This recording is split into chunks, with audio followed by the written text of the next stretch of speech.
तो जैसा कि पिछले एपिसोड में हमने देखा कि मोयन का यहाँ पर टेस्ट चल रहा था। पहले 2 टेस्ट को तो उसने आराम से पास कर लिया। अब बारी थी तीसरे टेस्ट की, जहाँ पर उसकी क्लास के 3 स्टूडेंट्स का मुकाबला शाओचेन की क्लास के 3 स्टूडेंट्स के साथ होगा। मोयन के स्टूडेंट मिंगयू और शानयू ने मुकाबला जीत लिया था। अब बाकी बच गया यैंग, जिसका मुकाबला दाओजी के साथ हो रहा था। दाओजी को इस बात से फर्क ही नहीं पड़ता था कि यैंग जिंदा रहे या फिर मर जाए, उसे तो बस जीतना है। इसीलिए उसने अपनी सोर्ड को यैंग के सीने में घुसा दिया। अब आगे तो नेक्स्ट एपिसोड की शुरुआत में सब लोगों को यही लग रहा था कि यैंग दोबारा नहीं उठेगा, इसलिए प्रिंसिपल भी अनाउंस करने ही वाले थे कि दाओजी इस कंपटीशन को जीत चुका। तभी यैंग ने भी अपना हाथ ऊपर की तरफ उठा दिया, जिसे देखकर तो सब लोग ही हैरान रह गए। यैंग भी यहाँ पर खड़ा होते हुए कहने लग गया कि मैं अभी फाइट करूंगा। ये सुनकर तो दाओजी को बहुत गुस्सा आ गया। वो कहता है अच्छा तो ऐसी बात है, फिर मैं तुम्हारा सर काट देता हूँ, तब तो तुम लड़ने के काबिल ही नहीं रहोगे। इससे पहले कि दाओजी यैंग पर अटैक कर पाता, उसने मोयन की सिखाई हुई टेक्निक को परफॉर्म करना शुरू कर दिया, जिसकी वजह से तो वहाँ पर एक डिवाइन सोर्ड आ गई जो कि सीधा चाहते हुए दाओजी को लग जाती है। अब तो दाओजी के पास इतनी हिम्मत भी नहीं बची थी कि वो अपनी सोर्ड को उठा सके।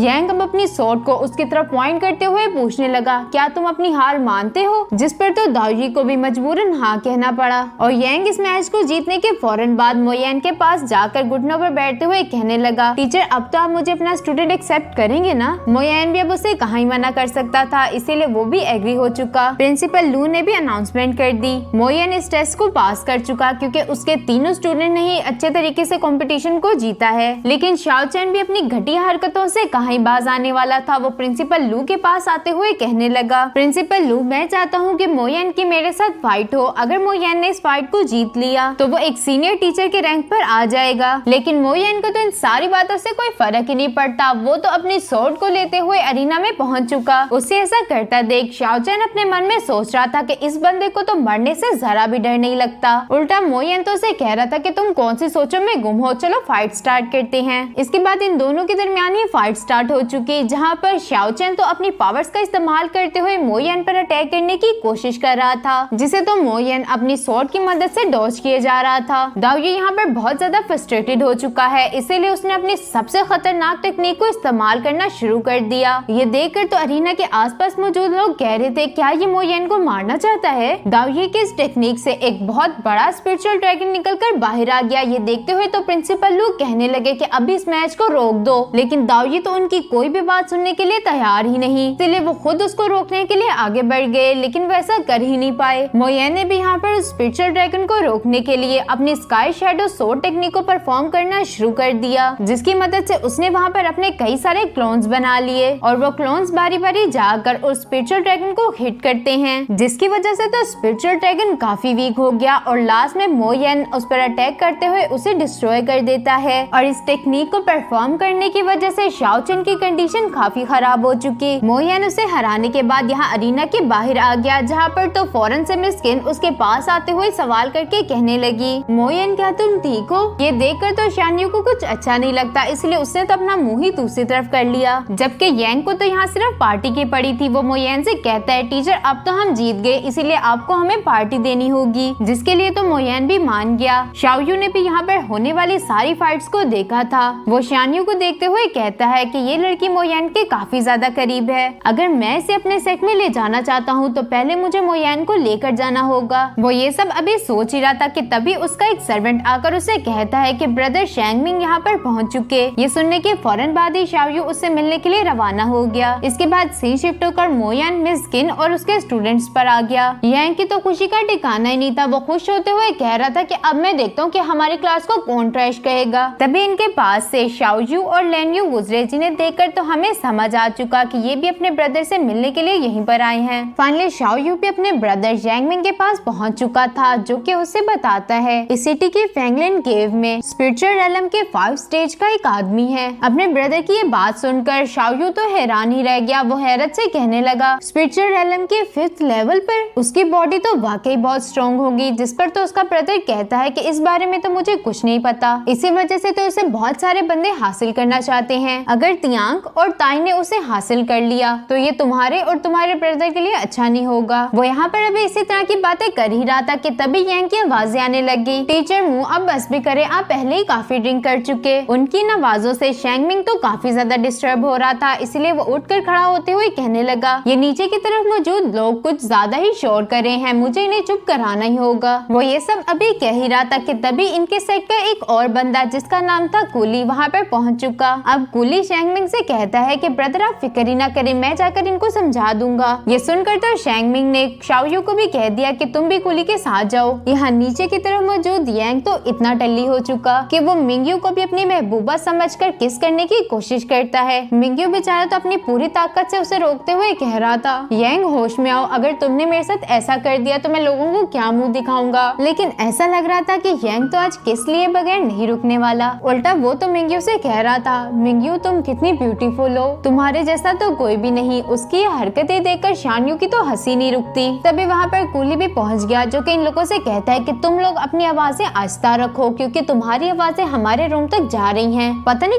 कहां से लोग उठकर यहाँ पर आ जाते हैं। मोयन तो उसकी सारी बातों को हवा में उड़ाते हुए अपने दोस्तों से कहने लगा, चलो ड्रिंक करते हैं। ये सुनकर तो सब लोगों ने दोबारा से शराब पीना शुरू कर दी। अपनी बातों को ये इग्नोर होता देख कुली को तो गुस्सा आ गया। तब शाओयू उसे बताता है ये है मुयन जो कि मू फैमिली के हेड का बेटा है, जबकि इसके साथ बैठी ब्यूटीफुल सी लेडी किन फैमिली के हेड की पोती है। और इसी तरह करते हुए उसने सबका इंट्रोडक्शन इसे दे दिया। जबकि यांग तो यहाँ पर नशे में धुत शानयू को किस करना चाहता था, लेकिन शानयू भी ऐसा कहीं होने देने वाली थी। वो एक जोरदार मुक्का उसके मुंह पर जड़ देती है। कूली तो इन सब के बारे में जानने के बाद भी नहीं रुकता। वो कहता है कि आज तो मैं इन्हें सबक सिखा कर रहूंगा। ये कहने के फौरन बाद ही कूली जाकर मोयन के साथ बैठ गया और उसकी शराब को ही पीना शुरू कर दिया। जिस पर तो मोयन उसे सवाल करते हुए कहता है कि क्या हम दोनों एक दूसरे को जानते हैं। जिस पर तो कूली एरोगेंटली जवाब देते हुए कहने लगा कि बस मेरा दिल हुआ तो मैंने पी ली, क्या तुम्हें इस बात से कोई मसला है। ये कहते साथ ही उसने अपने पास से एक लो ग्रेड स्पिरिट स्टोन की थैली निकाल ली। वो अब उसे टेबल पर फेंकते हुए कहने लगा,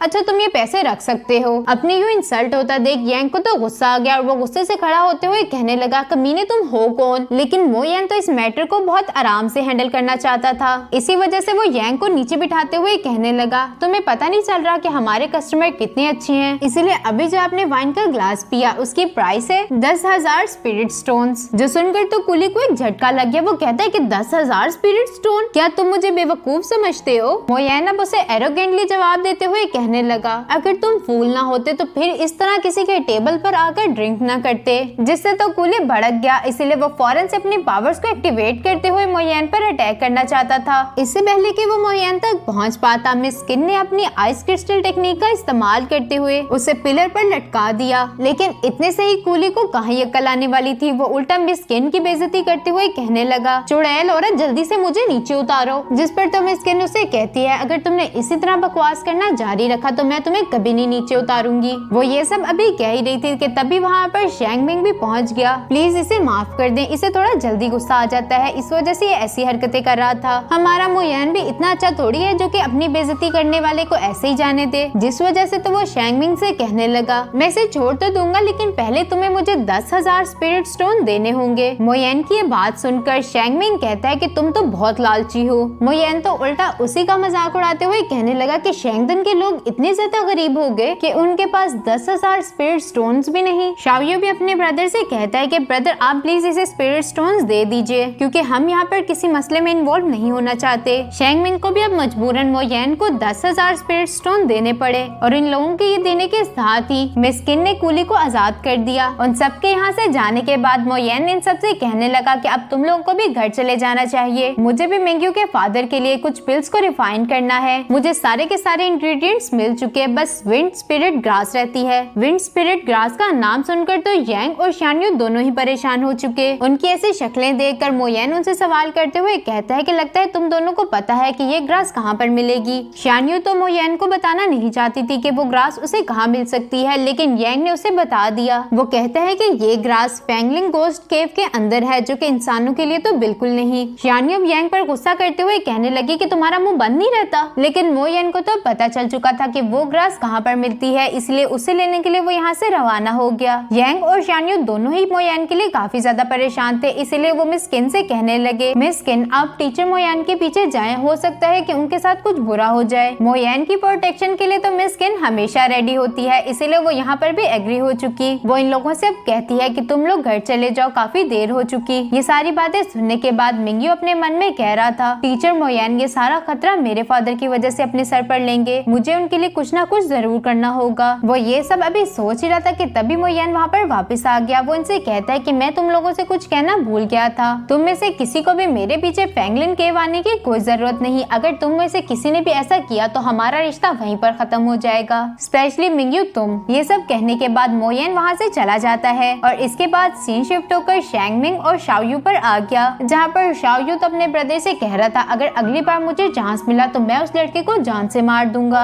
लेकिन शैंगमिंग तो काफी ज्यादा गुस्से में था। वो कहता है कि तुम दोनों बेवकूफों की वजह से आज मेरी बहुत बेइज्जती हुई, लेकिन कम से कम इससे हमारा एक फायदा हो गया। शैंगदन सेट के लीडर्स ने ऑर्डर्स जारी किए हैं, अगर कोई भी पर्सन एक जीनियस को ढूंढकर हमारे सेट में लेकर जाएगा तो उसे एक 3rd लेवल की जो हाई पिल दी जाएगी। जो हाई पिल का तो नाम सुनकर शाओयू हैरान ही रह गया, क्योंकि ये पिल काफी ज्यादा पावरफुल थी। शैंगमिंग यहाँ पर अपनी बात को आगे बढ़ाते हुए कहता है कि मिस किन की जो आइस टेक्निक थी वो किसी मार्शल आर्ट की वजह से नहीं, बल्कि ये उसी की ही आइस पावर्स हैं। शाओयू उसकी ये सारी बातें सुनने के बाद कह रहा था कि मुझे नहीं लगता कि मिस किन हमारे सेट को ज्वाइन करने के लिए एग्री होगी, जिस पर तो मिंगयू उसे कहता है कि तुम इसकी फिक्र मत करो। इसके बाद सीन शिफ्ट होकर यहाँ मोयन पर आ गया, जो कि उस ग्रास को ढूंढने के लिए जा रहा था। तभी वहाँ पर मिस किन भी पहुँच गई, जो कि मोयन से सवाल करते हुए कहने लगी कि तुम्हें कितने दिन हो चुके अपने घर गए हुए। मोयन अब उसे जवाब देते हुए कहता है फैमिली के दोनों एल्डर्स मुझे पसंद नहीं करते, उस दिन के मैटर के बाद इस वजह से मैं अपने घर नहीं गया। ये सुनकर तो मिस किन उसे कहती है कि मेरे ख्याल से तुम्हारी फैमिली में कुछ चल रहा है, क्योंकि मूव मेंशन में गार्ड्स की तादाद पहले से ज्यादा हो चुकी। क्या तुम्हें ये बात अजीब नहीं लगती कि इस पर चेयरमैन ने कोई भी एक्शन नहीं लिया? मिस किन की ये सारी बातें सुनने के बाद मोयन अब अपने घर पहुंच चुका, जहाँ पर तो गार्ड्स उसे अंदर ही नहीं जाने दे रहे थे। इसीलिए तो मोयन ने अपनी पावर्स का इस्तेमाल करते हुए वहाँ मौजूद सारे गार्ड्स को ही धो दिया। अब वो एक गार्ड के पास आकर उसे सवाल करते हुए कहने लगा कि चेयरमैन कहाँ पर हैं। उस गार्ड को भी अपनी मौत सामने नजर आ रही थी, इसलिए उसने फौरन से बताना शुरू कर दिया चेयरमैन बीमार होने की वजह से रेस्ट कर रहे हैं, जिस पर तो मोयन उसे दोबारा से सवाल करते हुए कहने लगा बीमार? वो तो बीमार नहीं थे, लेकिन इस बारे में तो उस गार्ड को भी कुछ मालूम नहीं था। वो मोयन से अपनी जान की भीख मांगते हुए कहने लगा मास्टर मोयन प्लीज मुझे छोड़ दें। मोयन अब उस गार्ड को वहीं पर छोड़ते हुए दोबारा से अपने फादर के रूम की तरफ आगे बढ़ ही रहा था कि तभी वहाँ पर और ज्यादा गार्ड्स भी आ गए। वो तो आराम से उन्हें भी पछाड़ सकता था, लेकिन इससे पहले कि वो ऐसा कुछ कर पाता वहाँ पर फर्स्ट एल्डर पहुँच गए, जो कि आते साथ ही मोयन से कह रहे थे बेशरम इंसान, तुम्हें शर्म नहीं आई वापस आते हुए? जिस पर तो मोयन फर्स्ट और सेकंड एल्डर से सवाल करते हुए कहता है कि आखिर मैं यहाँ पर क्यों नहीं आ सकता? जब यहाँ पर मूचन और मूलैंग जैसे लोग रह सकते हैं तो फिर मैं क्यों नहीं? उसकी बात सुनते साथ ही सेकंड एल्डर को तो बहुत गुस्सा आ गया। वो गुस्से के साथ मोयन पर अटैक करना चाहते थे, लेकिन फर्स्ट एल्डर तो उसे रोकते हुए मोयन से कहने लग गया चेयरमैन पिछले 15 दिनों से बीमार हैं, इसीलिए फैमिली की सारी जिम्मेदारी अब मुझ पे आ चुकी, इसी वजह से अब हर चीज का फैसला मैं करूंगा, तो ये सोचना भी मत कि तुम आज अंदर जा सकते हो। मोयन को भी समझ आ चुका कि ये कमीना इतनी आसानी से नहीं मानेगा, जिस वजह से उसने अपना सीनियर टीचर का टोकन निकालकर उन्हें दिखा दिया। अब वो उनसे कहता है कि मैं इस जेड टोकन की मदद से जहाँ चाहूँ वहाँ जा सकता हूँ, और वैसे भी आप लोगों के पास कोई भी वैलिड रीजन नहीं मुझे रोकने का, इसीलिए मैं अंदर जाकर चेयरमैन को देखूंगा। जिसकी वजह से तो फर्स्ट और सेकंड एल्डर को भी एग्री होना पड़ा। उनकी ये बात सुनने के बाद मोयन भी अपने फादर से मिलने के लिए चला गया, जबकि सेकंड एल्डर फर्स्ट एल्डर से कह रहा था अगर मोयन को पता चल गया कि हमने चेयरमैन को पॉइजन दिया था तो फिर? जिस पर तो फर्स्ट एल्डर जवाब देते हुए कहता है कि इसे कभी पता नहीं चलेगा कि हमने उसे पॉइजन दिया है। लेकिन सोचने वाली बात तो ये है कि आखिर ये सीनियर टीचर कैसे बना? वो ये सब अभी कह ही रहा था कि तभी सीन शिफ्ट होकर मोयन पर आ गया, जिसने तो अपने फादर को चेक करते साथ ही पता चल चुका कि उन्हें पॉइजन दिया गया है। इन सब की वजह से मोयन अब काफी दुखी हो चुका था। वो खुद को कोसते हुए कहने लगा कि ये सब मेरी गलती है, ये सब मेरी वजह से हुआ। तभी वहाँ पर उसका एक लॉयल सर्वेंट भागता हुआ पहुँच गया, जो कि मोयन को बताता है तकरीबन आधे महीने पहले चेयरमैन को रोज ही चेस्ट में पेन होती थी, साथ ही साथ इन्हें सांस भी सही से नहीं आता था, लेकिन इन्होंने कभी इस चीज की फिक्र ही नहीं की, और फिर एक दिन ये अचानक से बेहोश हो गए, और उस दिन के बाद से ही सारी मूव फैमिली का कंट्रोल फर्स्ट और सेकंड एल्डर के हाथ में आ गया। ये दोनों इतने घटिया हैं कि उन्होंने चेयरमैन को देखने के लिए किसी अल्केमिस्ट को भी यहाँ पर नहीं आने दिया। उस सर्वेंट की ये सारी बातें सुनने के बाद मोयन को तो बहुत गुस्सा आ गया। वो गुस्से से कहता है कि मैं इन दोनों को नहीं छोड़ूंगा, जब तक मैं वापस नहीं आ जाता तुम चेयरमैन के पास किसी को भी मत आने देना। ये सब कहने के बाद मोयन वहाँ से रवाना होकर यहाँ शानयू के ग्रैंडफादर के पास आ गया। मोयन अब उनसे कहने लगा आप मुझे इंग्रेडिएंट्स दे दे, मैं एक 3rd लेवल की सक्सेन पिल बनाना चाहता हूँ। उसकी बात सुनते साथ ही शान शान्यू के ग्रैंडपा को तो एक बड़ा झटका लगा। वो कहते हैं क्या तुम्हें पता भी है कि अल्केमी में उस पिल का क्या मतलब है? अब हम थोड़ी देर के बाद मोयन को देखते हैं जहाँ पर वो उसी पिल को बना रहा था और उसके पास शान्यू और उसका ग्रैंडफादर भी खड़े हुए थे। इस पिल को बनाने के लिए मोयन को काफी ज्यादा डिफिकल्टी का सामना करना पड़ा था। शान्यू के ग्रैंडपा ने अचानक से ग्रास को फर्नेस के अंदर डाल दिया। ये देखकर तो शान्यू फौरन से सवाल करते हुए कहने लगी, ग्रैंडपा ये आपने क्या कर दिया? जिस पर तो उसका ग्रैंडपा जवाब देते हुए कहता है कि मुझे ऐसा करने के लिए मोयन ने ही कहा था। और अब काफी देर की मेहनत के बाद मोयन उस पिल को रिफाइन कर चुका था, जिसे तो वो लेते हुए अपने फादर के पास जाने लगा। लेकिन शान्यू के ग्रैंडफादर उसे रोकते हुए कहने लगे, क्या मैं भी तुम्हारे साथ चल सकता हूँ? जिसके लिए तो मोयन भी एग्री हो चुका। यहाँ मेंशन में हम उसी सर्वेंट को देखते हैं जो कि फर्स्ट एल्डर को मना करते हुए कहता है कि मैं आप लोगों को अंदर नहीं जाने दे सकता, क्योंकि यंग मास्टर ने मुझसे कहा था कि किसी को भी अंदर नहीं जाने देना। ये सुनकर तो फर्स्ट एल्डर गुस्सा होते हुए कहने लगे कि आखिर तुम्हें किसने कहा कि उस ट्रैश की बातें सुनो, और तुम्हारे जैसे सर्वेंट की इतनी औकात होगी कि वो मेरे सामने बोलेगा? तभी वहाँ पर मोयन की भी शान्यू के ग्रैंडफादर के साथ एंट्री हो गई। शान्यू के ग्रैंडफादर को यहाँ पर देखकर फर्स्ट एल्डर तो फौरन से उसे ग्रीट करते हुए कहने लगे, आप यहाँ पर क्या कर रहे हैं? जिस पर तो शान्यू के ग्रैंडफादर भी झूठ बोलते हुए कहने लगे, वो बस टीचर मू के फादर बीमार थे तो उन्होंने मुझसे रिक्वेस्ट की कि मैं उन्हें जाकर चेक कर लूं। ये सब कहने के बाद शान्यू का ग्रैंडफादर चेयरमैन मू के कमरे की तरफ चला गया। फर्स्ट एल्डर यहाँ पर उसे रोकना तो चाहता था, लेकिन वो ऐसा कर नहीं पाया क्योंकि शान्यू के ग्रैंडफादर बायोन सिटी के एक बहुत बड़े अल्केमिस्ट हैं, इसीलिए उनसे पंगा लेना इन्हें महंगा पड़ सकता था।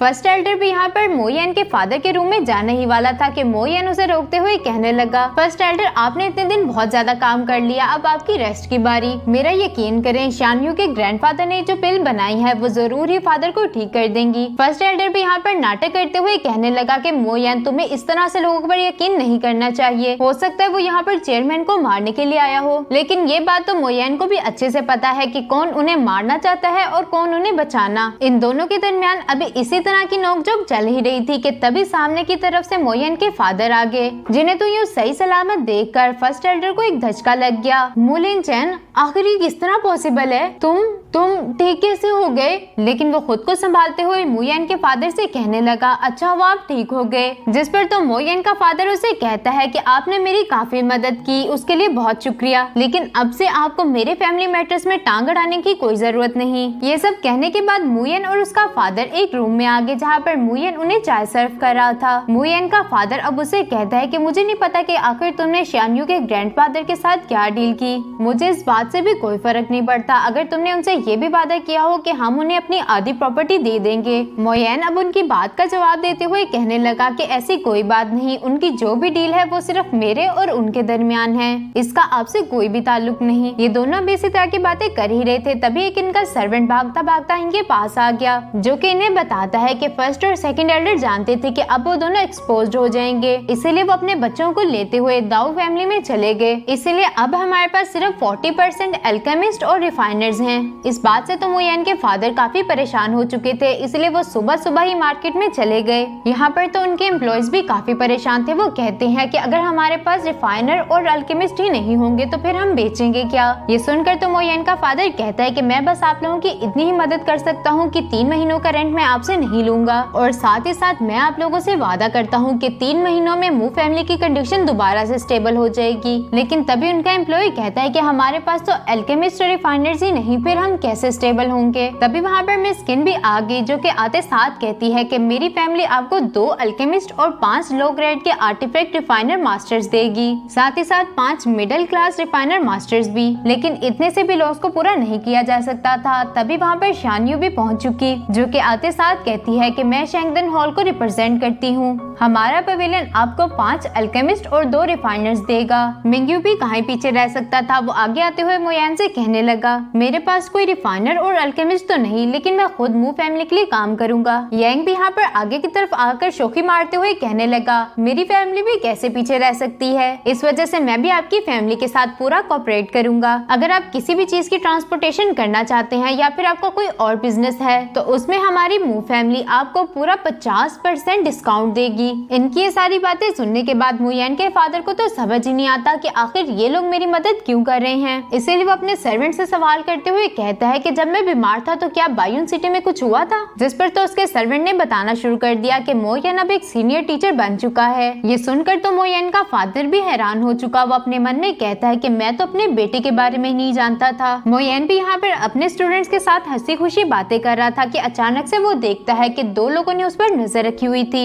लेकिन जब मोयन ने उन्हें देखा तो वो फौरन से वहाँ से भाग गए और ये बंदे और किसी के नहीं बल्कि दाऊ फैमिली के थे। मीटिंग हॉल में बैठे फर्स्ट और सेकंड एल्डर चेयरमैन दाऊ की चापलूसी करते हुए कह रहे थे, आप कितने अच्छे और समझदार हैं, जबकि वो मू लिंगचेन, उसे तो जरा भी अकल नहीं, वो उस बेकार से कचरे मोयन पर ट्रस्ट करता है। दोस्तों, मैं आप लोगों को यहाँ पर क्लियर कर देना चाहती हूँ, चेयरमैन दाऊ का ही बेटा था दाऊ यी, जिसे तो हमारे यांग ने फाइट में हराते हुए कंपटीशन को जीता था। इसी वजह से तो दाऊ अपने बेटे की बेइज्जती का बदला मोयन और यांग से लेना चाहता है, और ऐसा उसने काफी हद तक कर भी लिया था, क्योंकि उसने फर्स्ट और सेकंड एल्डर को अपने साथ मिला लिया है, जिसकी वजह से तो मो फैमिली के पास रिफाइनर और एल्केमिस्ट की कमी हो चुकी। लेकिन इस बेवकूफ को कौन ही बताए कि उन्होंने तो इस प्रॉब्लम का भी हल निकाल लिया। और इन लोगों की ये खुशी ज्यादा देर के लिए नहीं टिकी, क्योंकि एक सर्वेंट आकर दाऊ को बताता है यांग, किन फैमिली और शेंगदन हॉल ने मुयान फैमिली की स्ट्रेंथ को पहले से भी ज्यादा इंक्रीज कर दिया है, क्योंकि ये लोग अब आपस में मिल चुके हैं। ये सुनते साथ ही फर्स्ट एल्डर को तो गुस्सा आ गया। वो गुस्से से कहता है कि ऐसा नहीं हो सकता। चेयरमैन दाऊ उसे शांत करवाते हुए कहने लगा, शेंगदन पे विलियन ने हमेशा न्यूट्रल एटीट्यूड रखा है, वो थोड़े दिन के लिए ही मू फैमिली का साथ देगी। उसकी बात सुनकर फर्स्ट एल्डर तो फौरन से बोलते हुए कहता है, अच्छा तो फिर मैं सारी चीजें आप पर छोड़ता हूँ। ये कहने के बाद वो दोनों ही यहाँ से चले जाते हैं। इसके बाद सीन शिफ्ट होकर यहाँ एक रेस्टोरेंट पर आ गया, जहाँ पर तो सब लोग उसी फैंगलिन केव में मौजूद ट्रेजर के बारे में बात कर रहे थे। उनकी ये बातें सुनकर शैंगमिंग को तो बहुत गुस्सा आ गया, क्योंकि वो जितना कम इस बात को फैलने देना चाहता था, उतनी ज्यादा ये बात फैल चुकी। यहाँ पर चेयरमैन मू ने भी कुछ लोगों को रेडी कर लिया था उसी केव में जाने के लिए। तभी वहाँ पर मुयान भी पहुँच गया, जो कि अपने फादर से सवाल करते हुए कहता है कि फादर आप क्या कर रहे हैं, जिस पर तो उसका फादर बताता है कि बायुन माउंटेन्स की फैंगलिन केव के अंदर एक 5th लेवल के लेजेंडरी पर्सन का टॉम्ब है। अगर हमें उसके पास से कुछ मिल गया तो ये हमारी फैमिली के लिए बहुत अच्छा होगा। उसकी मदद से हम इस मुश्किलात से भी निकल पाएंगे। मोयन अब अपने फादर की बात का जवाब देते हुए कहता है कि उस केव में ये लोग नहीं बल्कि मैं जाऊंगा, जिसके लिए उसके फादर पहले तो एग्री नहीं थे, लेकिन बाद में वो मान गए। साथ ही साथ वो मोयन से कहते हैं कि तुम्हें और मिस्किन को जल्द से जल्द शादी कर लेनी चाहिए। मोयन अब अपना मुंह बनाते हुए कहता है, क्या शादी? लेकिन मैं अभी शादी नहीं करना चाहता। मोयन का फादर भी अच्छे तरीके से जानता था कि आखिर मोयन को किस तरह मनाना है, इसलिए वो फौरन से बोलते हुए कहता है, अच्छा तो फिर मुझे सोच लेने दो, तुम्हें फैंगलिन केव में जाने देना है या फिर नहीं। आज रात यहाँ पर मिस किन की फैमिली आएगी, तुम और मिस किन दोनों ही फैंगलिन केव में इकट्ठे जाओगे। अब सुबह से शाम हो चुकी थी और मोयन चोरी चुपके अपने मेंशन से निकल के फैंगलिन केव की तरफ जाने ही वाला था, क्योंकि वो नहीं चाहता कि उसकी वजह से मिस किन की पहचान खतरे में पड़ जाए। लेकिन इससे पहले कि वो यहाँ से निकल पाता, उसके फादर ने उसे देख लिया। वो मोयन को पकड़कर मिस किन की फैमिली के सामने लाते हुए कहने लगे, बदमाश, मुझे पहले से ही मालूम था कि तुम क्या करने वाले हो। मिस किन के यहाँ पर सेकंड अंकल भी मौजूद थे, जो कि मोयन की ऐसी हालत देखकर हंसना शुरू कर देते हैं। जिसके बाद तो वो मोयन के पास आते हुए उसे सवाल करके कहने लगे, तुम दिखने में तो इतने पावरफुल नहीं लगते, फिर तुमने शाओ चैन को कैसे हराया? और वैसे भी अब तो हम दोनों को बहुत सारी बातें करनी चाहिए, क्योंकि किन तो इस फैमिली की डॉटर इन लॉ बनने वाली है। ये सारी चीजें कहते हुए ये सब लोग ही फैंगलिन केव की तरफ आगे बढ़ना शुरू हो चुके। मोयन तो यहाँ पर यही सोच रहा था कि आखिर इन लोगों से वो अपनी जान कैसे छुड़ाए। तभी इनके गुजरने वाले रास्ते के सामने एक बहुत बड़ा कटा हुआ पेड़ आ गया। मिस किन के अंकल जाकर उसे देखना शुरू कर देते हैं, जबकि मिस किन मोयन के पास ही खड़ी थी। मिस किन भी यहाँ पर मोयन को ये धमकी देकर जाने लगी, अगर तुम यहाँ से हिले भी तो मुझसे बुरा कोई नहीं होगा। जिस पर तो मोयन बड़ी ही मासूमियत से जवाब देते हुए कहता है, क्या मैं यहाँ से भाग सकता हूँ? लेकिन जैसे ही मिस किन आगे की तरफ गई, मोयन तो यहाँ से 9-2-11 हो गया। मिस किन को भी पता चल जाता है कि मोयन भाग चुका, इसीलिए वो चिल्लाते हुए कहती है, मोयन तुमने फिर मुझसे झूठ बोला। फाइनली मोयन भी अब फैंगलिन केव के बाहर पहुँच चुका था, जहाँ पर उसकी मुलाकात यांग से हो गई। यांग को तो इन सारी चीजों में कोई इंटरेस्ट नहीं था, लेकिन फैमिली प्रेशर की वजह से उसे यहाँ पर आना पड़ा। मोयन अब उसे जवाब देते हुए कहता है कि जब तक मैं यहाँ पर हूँ तुम सेफ हो, इसीलिए तुम्हें फिक्र करने की कोई जरूरत नहीं। सामने की तरफ हम शेंगदन सेट के लोगों को देखते हैं, जो कि केव के अंदर जा रहे थे। ये देखते हुए यांग मोयन से सवाल करते हुए कहने लगा, क्या हम भी अंदर जा रहे हैं? जिस पर तो मोयन उसे कहता है कि इतनी जल्दी करने की कोई जरूरत नहीं, अभी जरा रुको। ये सुनकर तो यांग फौरन से बोला, अगर हम लोग यहीं पर बैठे रहे तो वो कार्टून ट्रेजर को ले जाएंगे। जिस पर तो मोयन उसे सवाल करते हुए कहने लगा,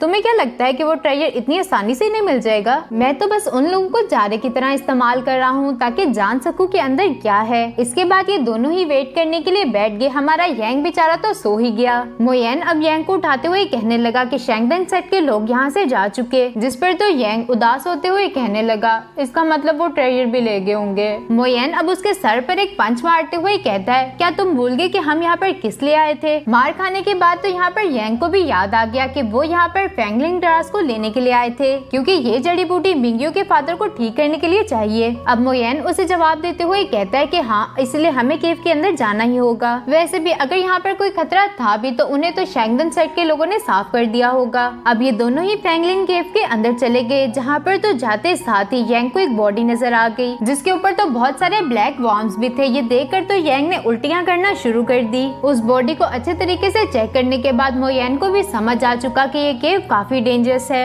इसी वजह से वो यांग से कहने लगा कि तुम मेरे साथ ही रहना। इसके बाद ये दोनों ही केव के और ज्यादा अंदर जाने लग गए, जहाँ पर तो इन्हें बहुत सारे और लोगों की भी बॉडीज दिखाई दी। चलते चलते अचानक से मोयेन रुक जाता है। ये देखकर तो यांग उसे सवाल करते हुए कहने लगा, टीचर मोयेन आखिर क्या हुआ? जिस पर तो मोयेन ने उसे चुप रहने का इशारा कर दिया और सामने की तरफ हमें रेड आइज नजर आई। और ये आइज किसकी थी? ये कोई मॉन्स्टर है या फिर ह्यूमन? ये तो हमें नेक्स्ट एपिसोड में ही पता चलेगा। तब तक के लिए इतना ही।